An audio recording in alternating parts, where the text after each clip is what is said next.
Benito Juarez, he was the first president of indigenous descent, being of Zapotec origin. So we want to make space for all of that and make sure that we all acknowledge that. So with that, I will turn it over to Isaí Pasos. I'm not sure where he's at, but he's with Comunidades, Indigenas, and Liderazgo, or CIELO, and Grupo Cultural Mexicano. They will perform and narrate a traditional indigenous dance for us. So here you go, Isaí. Thank you. Good afternoon, everyone. Pajur yoitere, buenas tardes. In Zapoteco, Pajur means hola, ¿cómo están? No? Buenas tardes. Well, today we are celebrating a very important holiday for some of us, and for some others, not really important.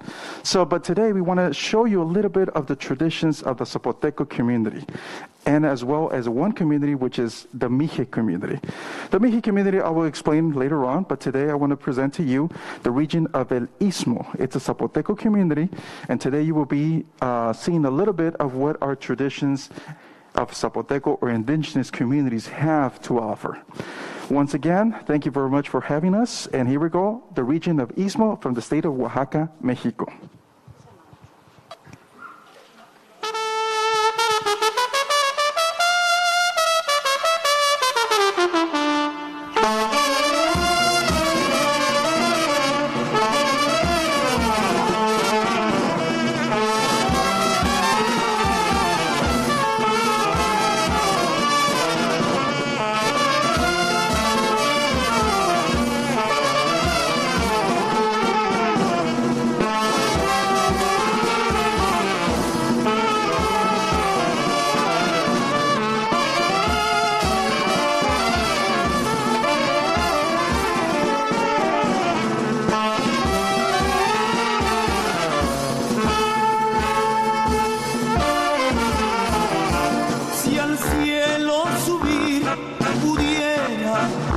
Sandunga, mamá, mamá, las estrellas te bajaran, cielos de mi corazón. La luna a tus pies pusiera, Sandunga, cielos de amor. Con el sol te coronara, cielos de mi corazón. La luna a tus pies pusiera, Sandunga, mamá y mamá, con el sol te coronara.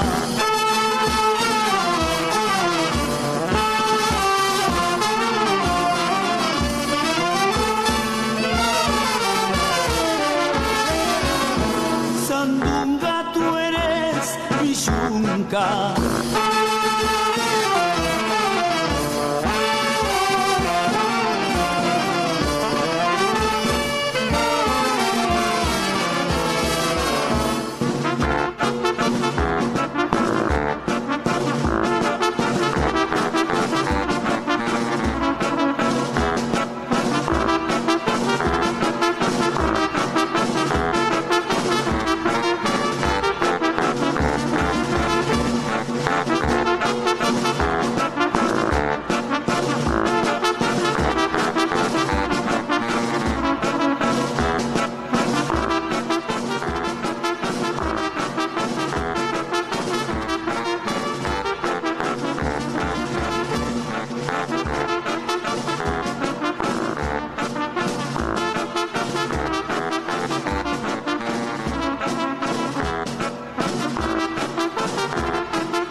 Sandunga, mamá, mamá, cruzando espinas y abrojos, cielos de mi corazón. Y saben por qué he venido, Sandunga, mamá, mamá, por ver tus divinos ojos, cielos de mi corazón. Y saben por qué he venido, Sandunga, mamá y mamá, por ver tus divinos ojos.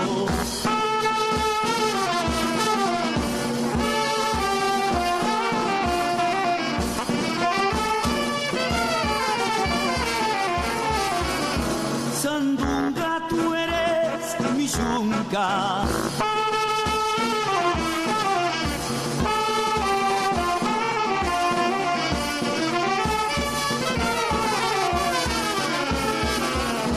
Sandunga, tu amor me mata.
Thank you. Thank you, thank you, thank you. Why did we start with this beautiful dance? This is the region of El Istmo of the state of Oaxaca. What you see right now is actually a huipil that is made by hand, embroidered by hand. It takes about a month to make one. So if you are in the state of Oaxaca and you see one of these, it takes a long time. And that's the reason why they're really, really expensive. They range between $600 and up. And everyone's like, but why is it so expensive? Because they actually literally take every single day, 8 hours, 12-hour shifts doing it, trying to create this beautiful art. And then, so I'm sorry. We're gonna start in a second. I'm sorry, he's testing the music. So, it's testing the music, making sure we have the right one. Thank you very much. But then, it is very important to also know that, I don't know if you noticed the second song, which was polka. See, in our community, it's something that we adapted. See, so the polka is not something that we created. It's something that we adapted. Now, why did we adapt it? And that is something that we're probably going to be learning later on. Okay? What you're going to see now is a community of the region of the Mijes. Why did we decide to present to you Mijes? Because this is a community that this is a community that was kept indigenous. They were not welcoming other communities to join them. That's why in Spanish they say los jamás conquistados, never conquered. Okay, so what you're going to see, the steps that you're going to see today are steps that are really soft, steps that are actually of respect, steps that are actually meant to show the community that everything that is around them is related to respect. Okay, so with you, thank you very much. We are starting Sones y Jarabes Mijes.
Gracias. So that was the region of Mijes. As you saw, it was more calm. Now we're going to go to the Sierra Juárez. Sierra Juárez, which is where Zapotecos are. And that is where Benito Juárez was part of. La Sierra Juárez del Estado de Oaxaca. And today we're going to present to you Sones y Jarabes de Betaza. It is a really upbeat, it's more happy tunes, music, you will feel it. And the reason why is that in the Sierra Juárez, we are known to be party people. What does that mean? That we like parties. Yes. I want to say one of my colleagues, Odilia Romero, I don't know where she is right now, but if she's around, here, oh, she's back here. Odilia Romero is actually from Sogocho. I am from Yelala. And our festivities are actually 5 to 10 days long. We start the first day and we start the party. That's how it is. Our weddings are actually between 5 to 8 days. See, so these are parties. So if you want to actually go to Oaxaca and want to get married in Oaxaca, especially in the Sierra Juárez, make sure you prepare. Okay? Because it's going to be first, second, third, and fourth, fifth. Oh my God. But with you guys, we're going to present to you Sones y Jarabes de Betaza. And I'm sorry if I can ask kind gentleman in the back, can help you with track number 1, please, the first one. Really appreciate it. The first track that you will see there. Yes, thank you so much. He's been helping me. I'm sorry. It's just that right now, we're trying to, accommodate everything, and I really appreciate his time. No, we appreciate us, for having us. Thank you so much. And here we go. This is Odilia Romero, if you haven't met her. Odilia Romero, there she is. Ahora sí, Sones y Jarabes de Betaza.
That is Sones y Jarabes de Betas. As you saw, they were dancing holding hands. That is something that was just implemented recently. We're talking about maybe 70 years ago. Because before, everything will be at a distance. Like we're doing right now with COVID times, right? Everything at a distance. So what it is that the reason why is because there was a respect back then. But now, as times started changing, then we started dancing with our partners, holding hands. But that it was just basically a brief summary, because I know we could actually spend hours and hours talking about dances and music and why and this and that. But that was our participation. Once again, we really want to thank you for having us here. Thank you very much. I will hand this over really quick to Odilia Romero, who's going to give us a few words really quick. 1 minute, because I know we are on the time limit. So Odilia, gracias.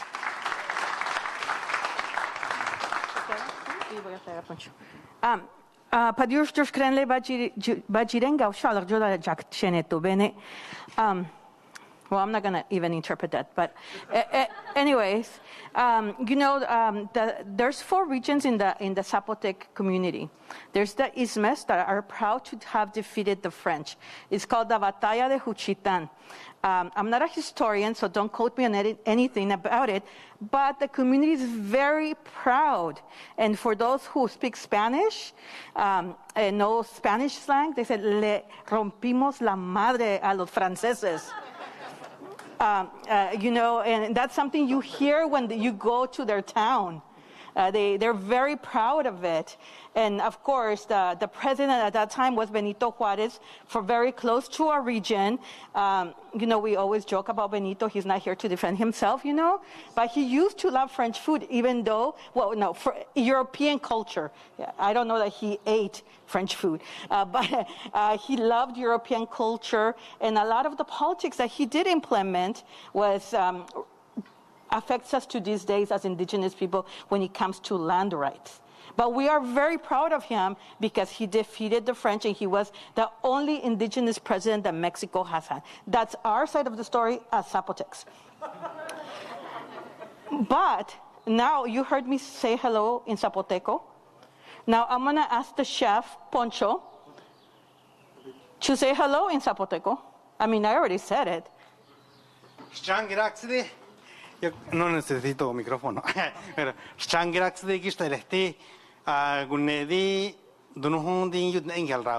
Muchísimas gracias por invitarnos a traer nuestra comida aquí en este lugar por primera vez, y con el carrito que estamos esperando la última firma para sacarlo a la calle.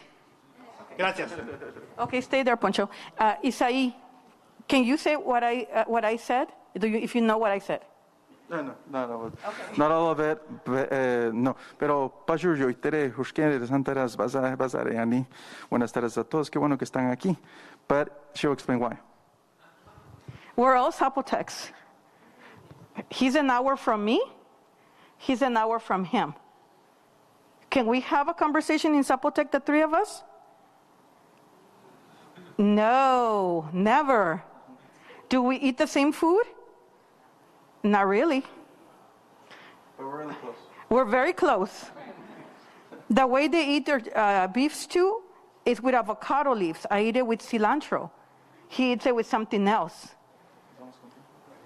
So the whole point of me explaining you to this is because as an organization, CIELO, we advocate for language rights, because we're constantly fighting language violence. There's every day in every institution of this county, there's language violence against indigenous people and also a relative from the African diaspora. And we want to change that. From the DA's office to the police, to the sheriff, to the Department of Children's Services, they need to know about our existence and about the diversity of our language. 3 Zapotecs in one place, we cannot communicate. So thank you for your time, and thank you, Supervisor, for supporting a language rights plan for indigenous people. We really appreciate it. Thank you. Thank you, guys. Thank you. All right, everybody. Again, a round of applause for Grupo Cultural, CIELO, and Poncho Tlayula. So for this part, we're going to transition over to the auditorium, which is in the front. But before you do that, please, we're going to exit this way. There's going to be trash cans. Please throw away your trash in there and your water bottles, anything you use. We cannot take food or water in there. Yes, we're respecting the library. Other than that, yep. So let's transition over to the dialogue.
Cinco de Mayo is the most popular Latino celebration in the United States. Every year, millions of people celebrate it in venues ranging from small grammar school dances to large commercial fiestas. Yet, in Mexico, the Cinco de Mayo is not widely celebrated as it is in the U.S. So the question is, why is the Cinco de Mayo so widely celebrated in the U.S. when it is not in Mexico?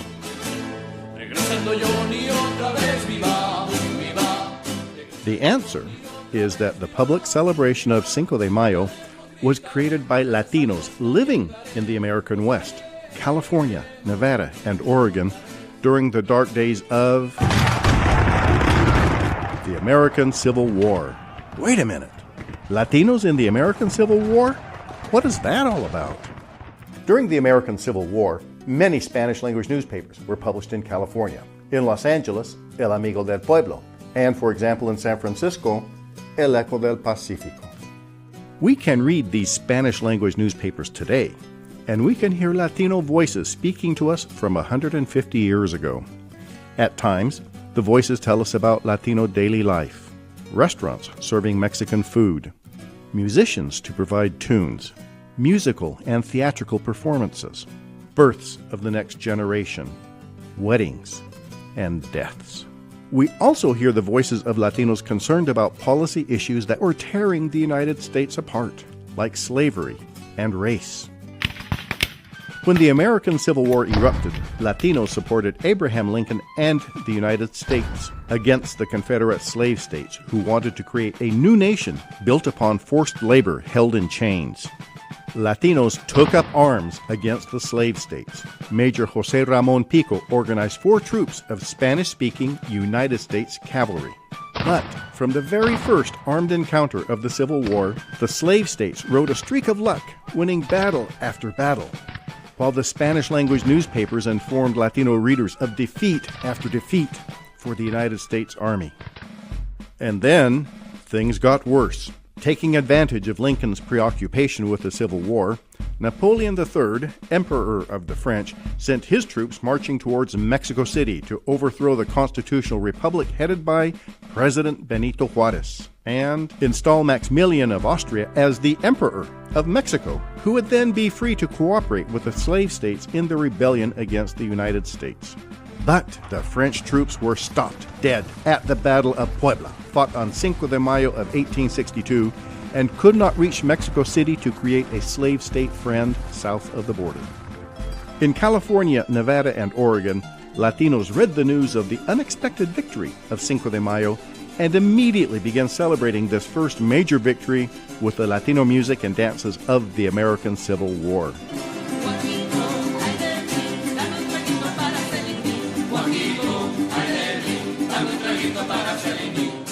And you will notice they did not use mariachi music, for the simple reason that mariachis had not yet been invented. And they did not have dancing Adelitas, as those were to be the symbols of the 20th century Mexican Revolution. Every Cinco de Mayo during the Civil War, Latinos in the American West would gather in great crowds to hear speeches. On this great day of Cinco de Mayo, we remember the power of hope, the power of the people to overcome great odds. And we remember, we've won in the past, and we will win again. They would march in huge parades. Today, we band together to join our brothers and sisters in the fight. Speakers would remind Latinos that they were struggling against both the slave states and their potential ally, the Emperor of the French, Napoleon III.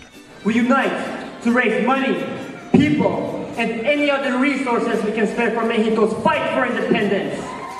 After the parades and speeches, Latinos gathered in meeting halls and in private houses to renew their energies to stop the slave states and the French in Mexico, using the music and steps they were familiar with.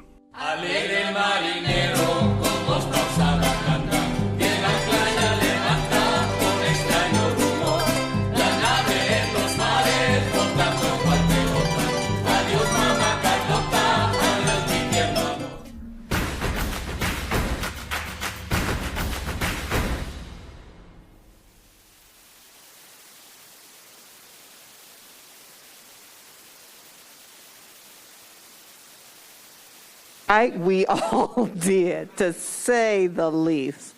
Welcome, everybody. And I appreciate you. You've been saving me all night. I appreciate you, sister. I appreciate you. I appreciate you all coming out at the end of your workday to share in this experience with us. You know, this is our 4th gathering of the Racial Justice Learning Exchange.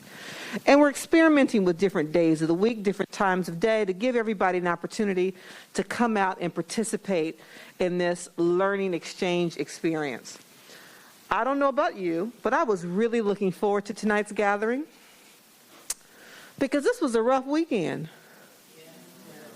right? And it hit me kind of slow. I just felt a sense of heaviness and a lull, and I couldn't pinpoint it. I just know I felt it. And so I was really glad. Thank you, Frederica. Thank you, T. Mitchell, for the work that we've begun to do and build together with this Racial Justice Learning Exchange. The name is so important because I knew we would have a chance to gather tonight, to have a sense of community, and to talk about these important issues. Dr. Hayes-Bautista, to shed our own implicit bias, and I think the only way we do that is by learning new information. And I think the video was very compelling. Those of you who this may be your first experience with us, welcome. Last month we focused on the 30th anniversary of the 1992 uprising, and we uplifted how this district has risen in many geographic areas from, quite frankly, the ashes of despair, despite the persistence of structural racism, and we all know it certainly exists. And we highlighted ways in which we can continue to confront these institutional structures in our everyday lives. So today, we're going to uplift the racial justice origins of the holiday. And I'm going to use that, do air quotes when I talk about Cinco de Mayo from this point forward.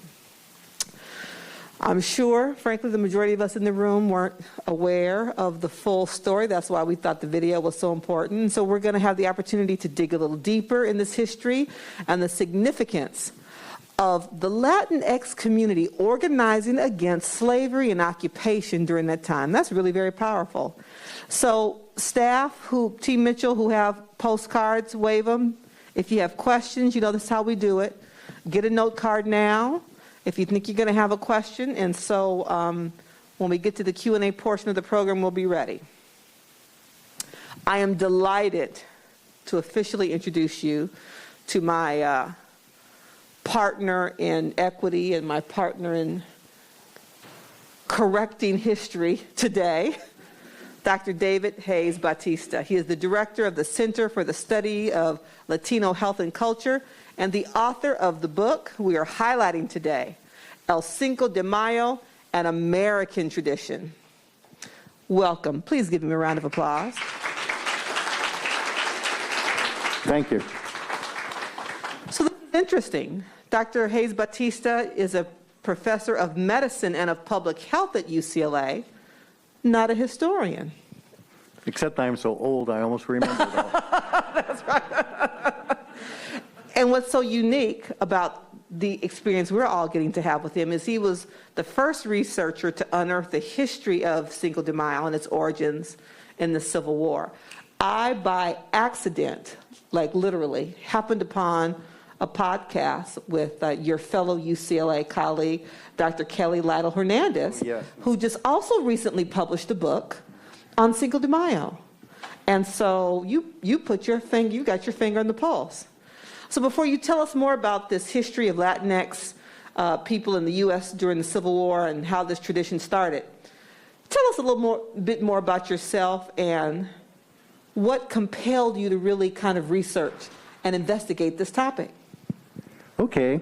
Well, to start with, I'm a native Angelino, born down in San Pedro, down in the harbor, All right. years ago. Me and you both. Here's to the native Angelinos. And in the 60s, was very involved in the Chicano movement, and we created sort of a piece of that. We called it the Chicano health movement. Yes. So I set up La Clínica de la Raza in Oakland. We had the audacious goal. We're just young kids, you know. We're going to bring health services where none existed. We're going to bring them in Spanish. We're going to bring them for free, and we had $240. Oh, to be young.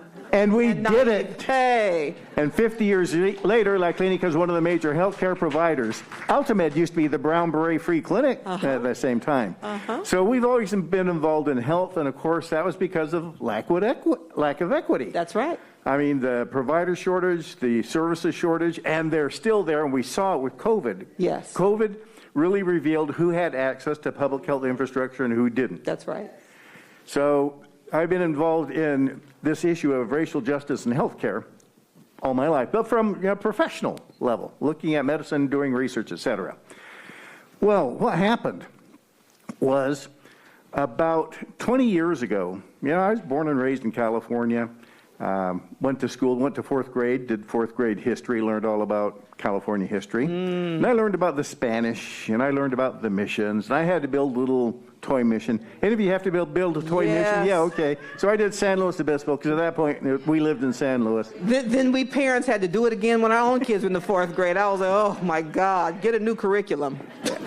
And I realized, this is almost exactly 20 years ago, I knew when the Spanish got here. When did the Mexicans get here? I didn't know. I did not know. And I'm a researcher at UCLA, so I figured, I need to know this, because I'm trying to understand Latino health. Well, when the heck did they get here? So I started doing what I do best. I do data. I'm a nerd. I'm a quant. Okay. So I started to create a demographic model of Latinos in California, looking at actually El Pueblo de Los Angeles is sort of my observation point. And I started digging up data from the Spanish colonial period. I dug up data from the Mexican Republic period. And I started digging up data from when the U.S. took over. But then the data stopped being so good because U.S. didn't require birth certificates or death certificates, barely marriage certificates. Suddenly I didn't have any data. So I discovered those Spanish language newspapers that I held one up. Well, it's just like today. You could read the LA Times today. And there's probably not a story about Latinos in it. And if it is, it's going to be either the gangbanger story or the illegal immigrant story or the teenage pregnant mom on welfare story. They've been doing that for 150 years. True. But you can pick up La Opinión, and it's like you step into a parallel universe. I mean, kids are winning the baseball trophy, a pet gets lost, a singer is coming by. It's like, wait a minute, this is the same town? The same thing was happening in the gold rush. So I put together, I think, the world's best collection of Spanish language newspapers published in California during the Gold Rush and Civil War to get the data. I was looking for announcements of births, marriages, and deaths. But to find them, I'd have to breeze through the entire issue to find them. So I'd be breezing through an issue and, oh, my gosh, the American Know Nothing Party, it was the pre-Trump party, 1854, won every office in California, and Latinos didn't like it. Oh my God, the Dred Scott case and the Spanish language editor here in Los Angeles just tore it to ribbons. Oh my gosh, John Brown's marching on Harper Ferry. Oh my God, the Confederate guns open on Fort Sumter. And I'm reading this in Spanish, and I'm looking for the births, marriages, and deaths, but I'm reading this other stuff. And then, oh my God, the French land in Veracruz, they're marching towards Mexico City. They're about a week's march away. Then I read about what happened, not only what happened there, but the effect that it caused here, because it took about 3 weeks for news to get from Mexico City to here. So I'm reading the reactions of Latinos after about a year of the American Civil War. Wow. Now, the important thing here is that in 1810, for Mexican independence, that's September 16th, when Father Hidalgo declared Mexican independence, he also declared, in literally the same breath, racial equality and citizenship for 300 years under the Spanish. Only the white Spaniards could be citizens. Racial equality and citizenship. Abolition of slavery. The Spanish had practiced slavery for 300 years. And he also continued an Iberian legal tradition that married women had rights. They had rights. So that was written into the Mexican Constitution. And not just Mexico. Every Latin American country that achieved independence from Spain at the same time abolished slavery and declared racial equality and citizenship, and married women had rights. Every single country. Well, guess what? California was part of Mexico. That's right. So those were the constitutional values that about a generation grew up just thinking, yeah, this is normal. We got rid of slavery. There's racial equality. Women have rights, you know. What's the big news here?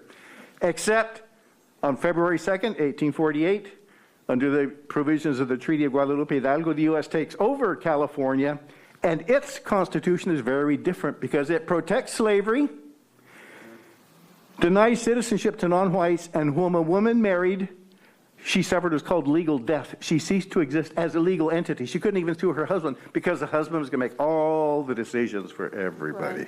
Right. Well, Latinos didn't like that. So Latinos went to the California Constitutional Convention in 1849, and I think it was the last time that Latinos were reasonably well represented, almost proportionately. Oh. And California's Constitution honored Mexico's earlier abolition of slavery. We did not allow slavery in the state of California. It allowed non-whites to be citizens. Pio Pico, for example, who was the last Mexican governor. You know Pico Boulevard? Yes. Them Picos, okay. Yes. Well, he was Afro-Mexican. He was a citizen here. He voted in every election until 1894. If you ever went to Alabama, you know he was a piece of furniture. And married women had rights, and we came in as a bilingual state. Not bad for 1849. Not bad at all. Too bad we've gone backwards. So when the Civil War broke out, it was clear. Here are the two sides. The South fighting to maintain slavery, white supremacy, and elitist plantation rule. Lincoln eventually, he had to get pushed there a little bit for abolition of slavery, racial equality, and government of the people, by the people, and for the people. Latino said, we're with Lincoln, we're with the Union. Because the South was trying to expand. Right. You know, the Confederacy arrived at the Arizona River, and their next stop was here, the port of Los Angeles. They needed a deep water port away from the blockade. So they were coming. So for Latinos, this was very serious business. Latinos from the very first day joined the armed forces. We had 4 units of Spanish-speaking cavalry here in California. You also had Spanish-speaking United States cavalry in New Mexico. The first full admiral of the United States Navy was a bilingual, bicultural Latino, David Farragut. Oh, it's pronounced Farragut in D.C. There's a metro stop, Farragut Square, Farragut. So Latinos bet the ranch, and the Union proceeded to lose. From the very first Battle of Bull Run, second Battle of Bull Run, things were looking bad, and that's when the French went into Mexico. But they were stopped dead at the Battle of Puebla, and they couldn't get there in time to install Maximilian to be of any use to the slave states. So that win basically gave Lincoln a year to find a general, General Meade, who could finally beat the Confederates at the Battle of Gettysburg. Absent that, Maximilian would have been there. He would have made an arrangement. He could have recognized the Confederacy. They would have won. That's all they wanted. Well, up here in California, Latinos were experiencing the Battle of Puebla through their experience of the American Civil War, which is why they immediately began celebrating. It was like, wow, we won a big one. For Latinos, it was one war with 2 fronts. A front against the slave states in the South and against the French in Mexico. But around issues of freedom, equality, and democracy. Those are the overarching issues. So that is why, after the victory of the Battle of Puebla, and the U.S. then went into the disastrous Peninsular Campaign under McClellan, where he got beaten in a 7 days battle, and Robert E. Lee emerged as the Confederate general. I mean, that was horrible news, but Latinos remembered, we won a big one. It galvanized them to organizing the first network of regional political organizations called the Juntas Patrióticas Mexicanas. 129 cities in California, Nevada, and Oregon organized a Junta Patriótica. They met every month to raise funds to send to Juarez so he could buy munitions. Some Latinos went south and joined the Mexican army. Some Latinos went east and fought with the Union Army. They were into this. So at their every monthly meeting, they would talk about the victory of the Battle of Puebla, and every year they began commemorating the victory of the Battle of Puebla as a civil rights commemoration. Freedom, equality, and democracy. That was what they were celebrating. Not the food, not the music. Freedom, equality, and democracy, and that's how it all began. But, you know, quite frankly, as people of color, when we celebrate, there's food and music involved. I mean, let's just be clear. That's what ties us all together, quite frankly. The amazing dance presentation we heard earlier, I was like, I'm a partier. I could go to the wedding for 5 to 8 days until I saw the dancing. I was like, yeah, no, I wouldn't last half the night. So now, after hearing that, to all of you, so tell us about the Cinco de Mayo celebrations during the Civil War, and what did those involve?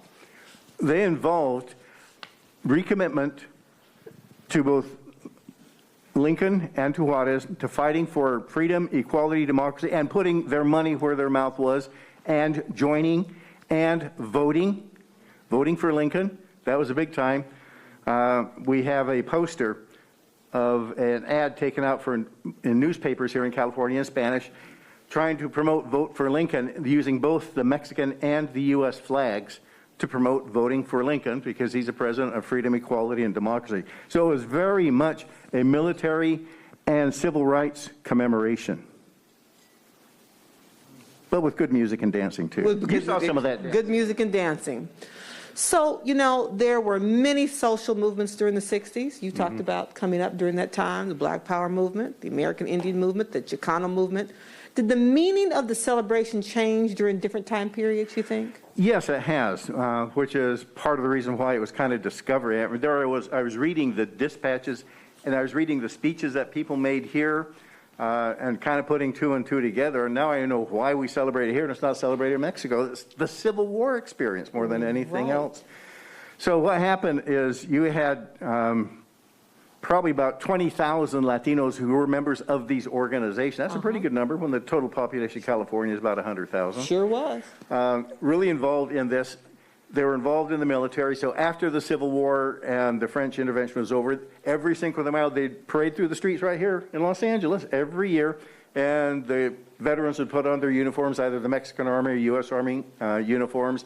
They'd parade through the streets. They'd have the speeches. Well, they began to die off around about 1880, 1890, but their kids who had grown up with this sort of picked it up, and they continued the tradition. Well, by about 1910, those kids were getting kind of old, and that generation was starting to pass off. And that was before they had anything like ethnic studies, you know, Chicano studies, black studies, none of that. You didn't have journals. And the history was never committed to paper. It was always in people's experience. But as that generation died off, there was no way to pass that on. That was just as another wave of immigration came from Mexico, fleeing the Mexican Revolution. They saw that here were these big Cinco de Mayos, which they were not doing in Mexico. They were a great community organizing tool. It pulls the community together.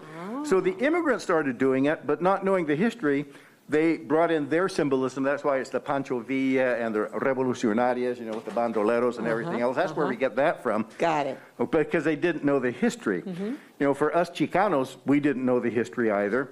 So we did it differently. I mean, at UC Berkeley, we did the first Cinco de Mayo there in, I believe, 1970. So what did we do? A salsa concert at the Greek Theater. We didn't know. We didn't know. Right. But for us, it was kind of, the whole Battle of Puebla is kind of a David versus Goliath. It was kind of a parable that even though you're outnumbered, nonetheless, if your cause is just, if your heart is pure, you too can achieve, like we did with setting up these clinics. They're still there 50 years ago. But that was it. It was kind of a symbol, like Civil War, are you kidding? Right. And then it got really commercialized here in LA. Some of you might remember that old, what was it, LA Fiesta Broadway, started in the mid-90s. You know, 500,000 people would show up. It was always around Cinco de Mayo. They'd never say Cinco de Mayo, and of course it was all purely commercial. Nothing about civil rights. So a lot of, you know, veteranos like me, we thought, well, that's what Cinco de Mayo has become. Phooey, I want nothing to do with it. And then I was reading these old newspapers, and it fell out on my lap. And I said, I have to share this story. Now I know why we celebrate it here. And it's about civil rights. So I've shared it. I've been sharing it ever since. And how timely and how important for us all to learn. So now for our guests. In your opinion, how is the history of Latinx people during the Civil War relevant to the race dynamics facing all of us today? It's interesting. Occasionally my wife gets really depressed when she reads the news. Yes, we shared that. Dr. Hayes Batista, she's here. Wave your hand. Oh, she had to go get some diapers. Oh. There's a Costco close by. Gotcha. We're grandparents, so we got to do that thing. But I tell her, well, actually, we've done this before.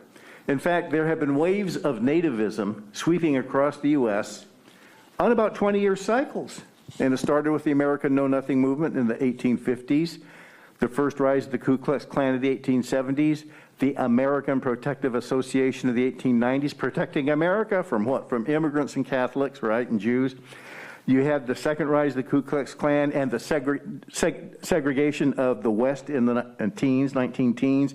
You had the massive Mexican deportations of the 30s. You had Operation Wetback of the 50s, English only in the 70s, Prop 187 in the 90s. And in 2017, right on schedule, Donald Trump. He's right on schedule every 20 years. Oh, he was right on time. How painful. Now, the good news is, at some point the streets have got to get paved. At some point, things have just got to work.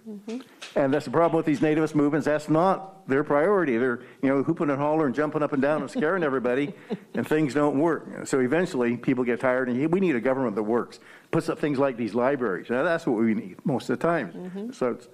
So, yes, they come on 20-year cycles. There was I thought the most fatuous op-ed headline in the LA Times today. I pointed out to my wife, and she accused me of being an angry Chicano. Okay. And it said, white supremacy has become normalized, and we let it happen. You would think it just happened for the first time. It is built into the first Constitution. I do the census. Right. So I've been tracking how they trace and why they trace race and ethnicity from the very first census in 1790. I told her, what do you mean, how do we let it happen? It was built in from day one, is how do we respond to it? Yes, that's what changes.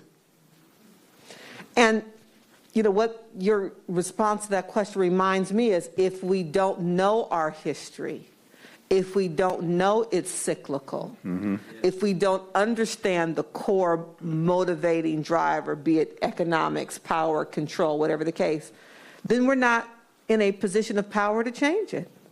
History will continue to repeat itself over and over and over again. Until we stand up and say, Until we learn, as many of us have done today, in terms of the history of Cinco de Mayo, and make the conscious decision to do something different about it. Now, my goal, by the way, is not to stop celebrating Cinco de Mayo, just to bring back people to what it was originally. It was civil rights, freedom, equality, democracy. Let's make sure that is front and center. Then we can go and party. I agree. To use it as a convening, like by any means necessary, whatever it takes to get the people in the room to have the conversation. Much like Juneteenth. As a native Californian, Juneteenth, I was a young adult before I heard the term. It was a Texas-based holiday. But the reality is the same in terms of the delay of information sharing. Tell our gathering what you shared with me, the link. Between Cinco de Mayo and Juneteenth, Please by the way. Okay, so Juneteenth, finally word gets to Texas. Oh, by the way, slavery is abolished. Okay. On Juneteenth, 1867, the emperor, so-called Maximilian, had been captured. He was tried, sentenced to death, and he was executed on Juneteenth, 1867, putting all of that baloney to rest. Isn't that fascinating? We share Juneteenth. The ongoing conversation, the history around Cinco de Mayo, and that it was really about civil rights fundamentally, that it was about fighting against the expansion of slavery in this country, and now to learn that we share a relevant history around Juneteenth. That is phenomenal. And I think, like you, when Biden signed the bill to make Juneteenth a law last year, there was lots of conversation in the African American community as to whether or not it was something to really be celebrated. But I agree with you that whatever it takes to bring people into the room to gather that allows us to share accurate information about our history, I'm all for it. Okay. I agree with you. And I think history is great. And there's something, let me address all the Latinos in the room here, by the way. I want you, next Cinco de Mayo, go down to La Placita, and they have a plaque that honors the pobladores who founded El Pueblo de Los Angeles in 1781. Yes. And in the typical Spanish fashion, it gives the race of every one of the pobladores. And there's several negras in there. 40. I've seen it. In fact, of the 44, 25% were Afro-Mexicans. That's right. And they didn't go anywhere. Right. So when people talk about the old California roots, Spanish, well, actually it's African and indigenous. And oh, by the way, you had a lot of Filipinos because they were the sailors on the boats, and there were Filipinos in that original groups. So we had Indians, Africans, Asians, Iberians, kind of like today, and that's how LA got started. And that's why we love it. That's what LA is all about. How many of you have actually seen that plaque? It is, yes, it is something to behold when you look at those names and understand who the true founding mothers and fathers of LA are, and it's us. And from my perspective, it's our responsibility then to make LA the kind of place that we want to grow old in with dignity and raise our children to thrive. So that's why I do what I do, and that's why we're here together to make that happen. Bravo. Before we turn it over to questions, because I'm sure staff wave cards if you have them, so I know how many questions that we have. Tell us about the work you're doing at the center to make this history known to more people, and just the work you're doing at the center that's important for all of us to know and recognize. Oh, okay.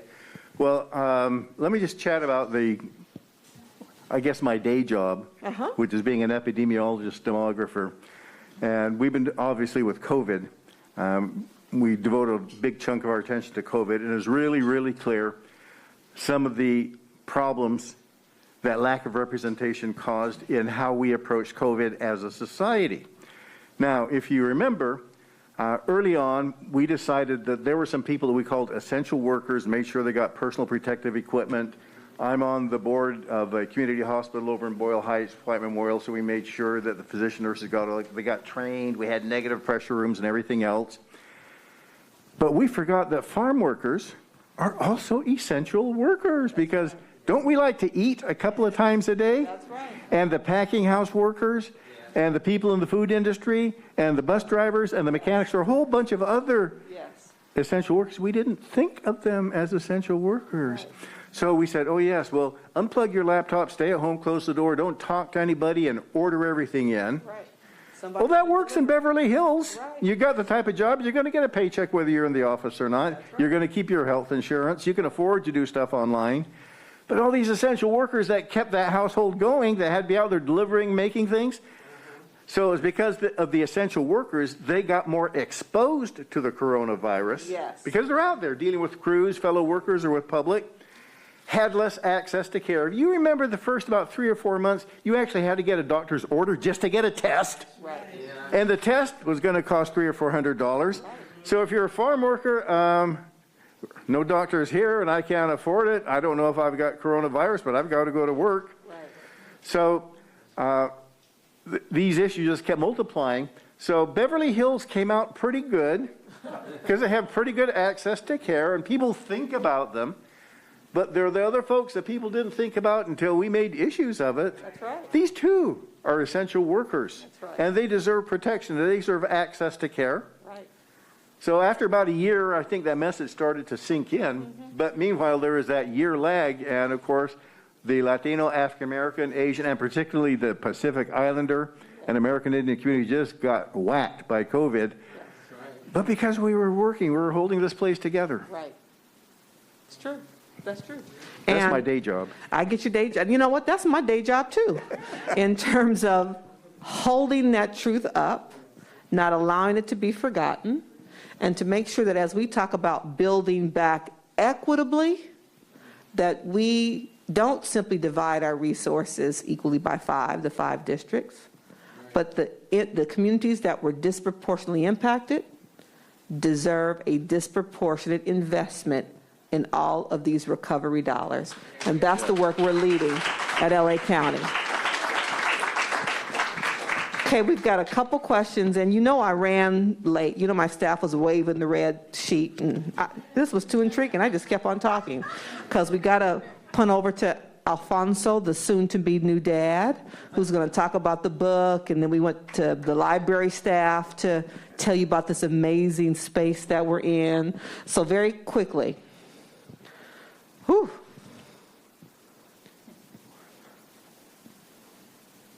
That's interesting. During the Civil War, wasn't California split North versus South as well? How did this affect Chicanos? Well, actually, there was a lot of Confederate sentiment in California. And it was centered primarily here in Southern California, which is why they built the drum barracks out there close by, because there was feared that there would be a sort of a Confederate insurrection, so that the Spanish-speaking Latino United States cavalry was stationed here to keep track on the English-speaking Confederate sympathizers. There were Confederate bandits working in the Coast Range Hills. They would hold up stagecoaches. Anybody who supported Lincoln, they'd shoot them. They were chased to the ground by the Spanish-speaking United States cavalry. Yeah, it was not so simple as California likes to make it sound like. There was a lot of Confederate sympathizers. Right. And after the Civil War, the whole Gold Country area is the hotbed of that 1870s rise of Ku Klux Klan. You know, white men must rule America again, blah, blah, blah. So it's not quite as easy peasy as people like to make it sound like. Mary Lee says would like to hear a little more about how the census has helped normalize white supremacy. Well, by asking the question. Remember, the reason why we have these race ethnic questions, I have colleagues say from Middle East, they say, we need a Middle East racial group. I say, you don't want that. It was not put there because they were friendly. They were identified, and it goes from the Constitution to the very first census to identify who was and who was not able to be a citizen. And you remember the value that was placed on black slaves, 3/5 of a person, for purposes of representation. They couldn't vote, right, but they could get disproportionate representation on a 3/5 basis. So that was built into our very first census to determine who could not participate, who could not get the full benefits. And they have been in every single census. I've looked at the instructions to the enumerators, how they are instructed to determine who is of what race, because they didn't ask you what race you were until 1980. Up until then, it was the person taking the census looked at you and made that decision. Fascinating. And that enumerator was supposed to make, and they were told, you must make a distinction between Negro, mulatto, quadroon, and octoroon. Well, how's it? A guy who's a temporary, but they have these categories and people had to get fit into them. Then later they collapsed after the one-drop rule, so it didn't matter. You're all black anyway. That's right. That's right. So and then we put in Asians after we kicked the Chinese out of California with the rise in the post-Reconstruction first rise of the Ku Klux Klan. We rewrote our Constitution here in California. Now, we couldn't bring back slavery because the Civil War made that, but basically we resegregated African Americans, we took citizenship away from the Indigenous, and we kicked the Chinese out of California, and we got rid of the bilingual provision. So we tried to bring it back to the rest of the country in 1878. So it's been this constant tug of war all the way through, but these categories were there primarily to exclude people. Yes. So when people say, well, we need an Armenian category, be careful, because what they get used for is not for very friendly purposes. Fascinating. They are not scientific, by the way. That's what we point out. Clearly not if the enumerator was asked to just look at you and figure it out. Well, in fact, I'm just a simple engineer by training. In the 1870 census, you were supposed to determine the difference between who would have one drop of black blood and who did not. Okay, and so they described that. But then they didn't draw any blood. First of all, they didn't define what was white blood and what was black blood and what was the difference. They never defined that. Secondly, nobody ever drew blood samples. In science, you've got to draw a blood sample. Do they have that, whatever it is that makes you white or black? And there were no lab tests. No. But yet it was presented as if it were scientific fact. And it wasn't.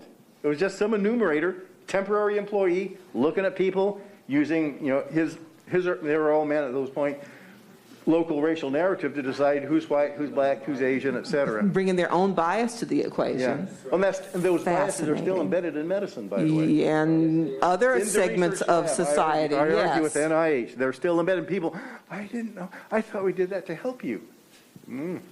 Now, the question is, what will replace them? And we're working on that. Because it turns out, here in California, in 2015, half the babies born in California had mothers and fathers of different race groups. So I ask, okay, under which group do you record the weight of the baby? And if that group, why not the other, and why not something else? just our reality. We don't stay in our racial lanes. We never have. But it's going to be a situation where even if we try to think that they're scientific, people just aren't going to be working within them.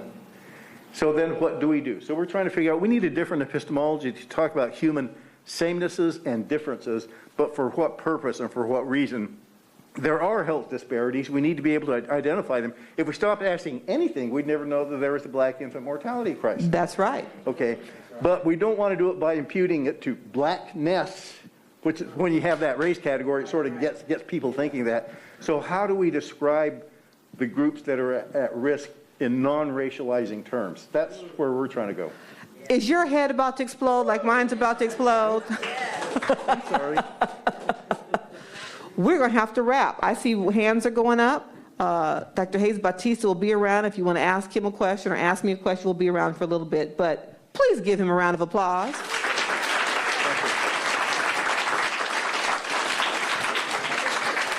This is why you come to the Racial Justice Learning Exchange. We learn new information. This was amazing.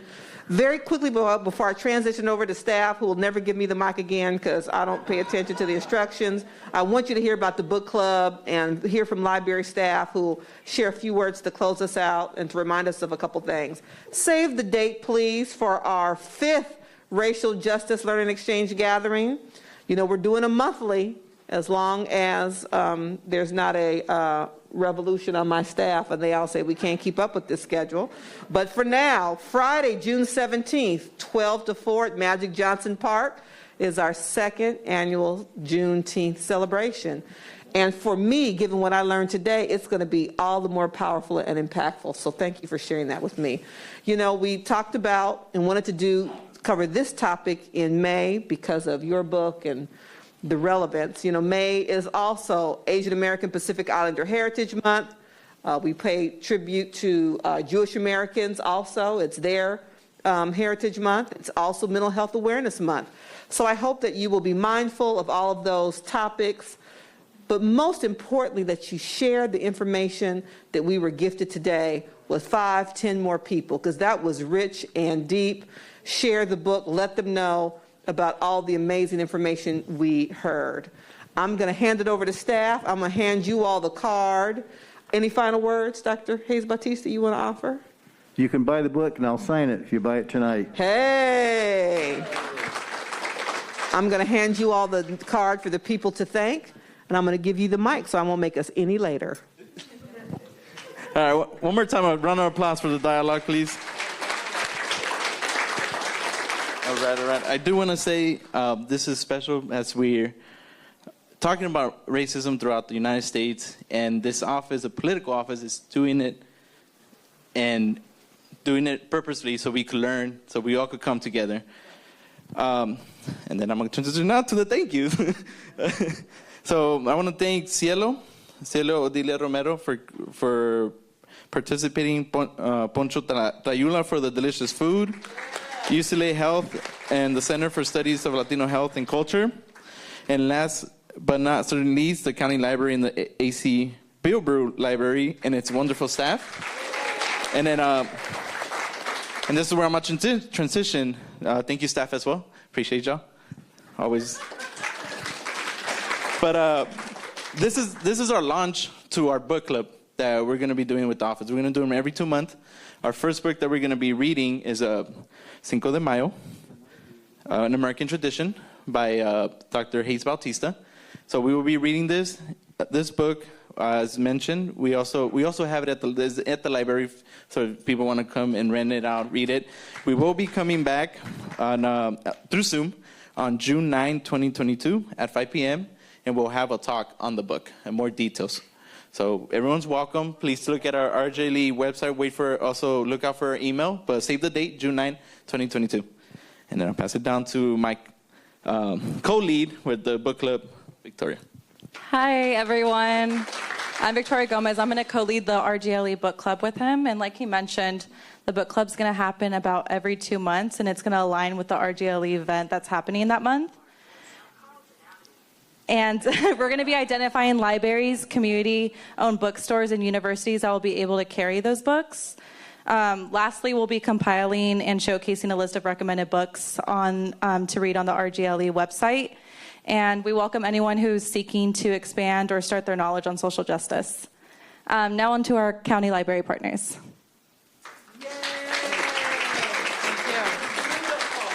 Thank you. Thank you for that overview, and what a wonderful program. Please join me in a round of applause for Supervisor Holly J. Mitchell, Dr. Hayes Bautista, and Team Mitchell of LA County 2nd District. Well, thank you. Now, tonight's program was truly insightful, and I'm sure that it inspired many of us to learn more about the history of Cinco de Mayo and other critical historical moments across other cultures and communities. So good evening, everyone. My name is Patricia Rivera, and I'm the Regional Administrator for LA County Libraries South Region. Providing free access to information, breaking down barriers, and creating opportunities to learn and spark curiosity is at the heart of what we do. Supporting civil discourse and awareness on important issues such as racial justice is important to LA County Library. Tonight's program aligned perfectly with the type of programs and initiatives our library system loves to showcase.